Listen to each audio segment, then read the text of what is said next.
शरद पवार, उद्धव ठाकरे आणि नाना पटोले हे आझाद मैदानात सध्या पोहोचल्याचं समजतंय।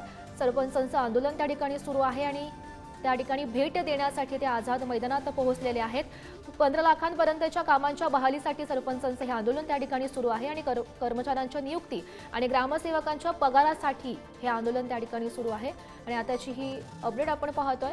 आंदोलनस्थळी भेट देण्यासाठी शरद पवार, उद्धव ठाकरे आणि नाना पटोले हे आझाद मैदानात दाखल झाले। निवासात आम्ही झोपतो, कुठेही झोपतो।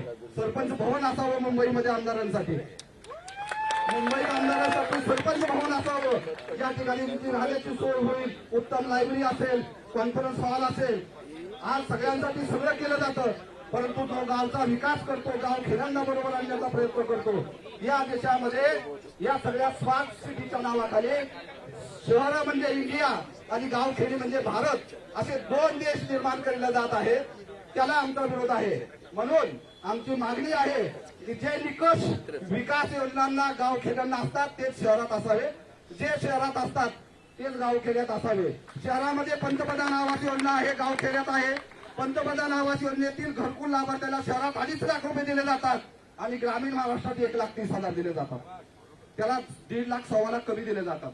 तो कर्जबाजारी होतो, त्याचं घर तेवढ्यात बसत नाही, तो आम्हाला मांडतो तुम्ही काय करताय। पाणी पुरवठा योजना करायची असेल, शहरातली नगर योजना असेल, दर दिवशी दर माणसी 150 लिटर प्रमाणे इस्टिमेट केलं जातं। ती योजना गाव खेड्यात यायची असेल, दर दिवशी दर माणसी 50 लिटर पाणी पकडलं जातं।